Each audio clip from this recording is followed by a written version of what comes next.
A judge could send him away for 25 years to life behind bars on this second-degree murder conviction. Tampering with evidence carries a sentence of 2 to 4 years. Now, defense attorney Terry Connors joins us tonight for analysis of this closely watched trial.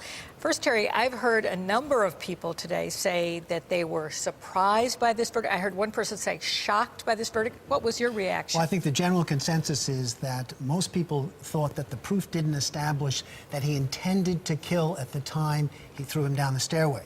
May have intended serious physical injury, may have intended a lot of things, but the general consensus of opinion was he didn't intend to kill. All right. You have stood in Joel Daniels' shoes before as a defense attorney.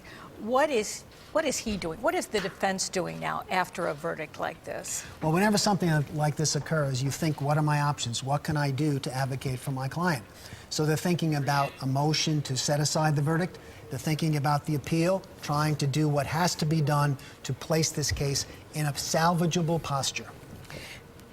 I want to let the audience know that we're going to play the video of the push, and there's not a lot of this video. You've heard that referenced. We will not show the moment when Bill Sager hits the bottom of the stairs, but let's let the audience see what they showed in the courtroom of the push, Terry. It is rolling now. You'll see that there's not a lot of it. He will come in from the right side of the frame as he has been pushed down the stairs. And that's it. Not a lot there. Now, the jury saw this 3 times. What impact did that have on the jury? Well, it doesn't surprise me that they asked for this. When you're trying to determine what's in someone's mind, you look to the peripheral evidence. If there's a videotape, if there's a witness, if there's some type of circumstantial evidence, I knew they would ask for the video, and they asked for it 3 times. No surprise there.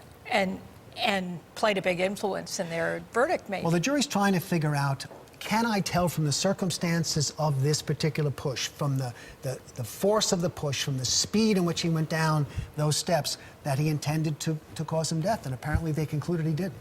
Now, you referenced the appeal, and Joel has already said that there will be an appeal.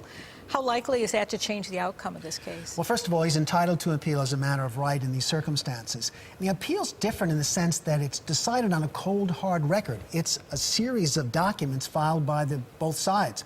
You don't have the emotion. Right. You have 5 judges. They step back and they look at it and say, okay, does this add up with the other murder cases we've seen throughout the state? And they compare them to see if there's precedent to establish that. So they'll look at the evidence as opposed to the emotion. Difficult to say. It's difficult to predict the outcome. There's some hard facts here, as Joel pointed out, but there's some strong legal arguments as well.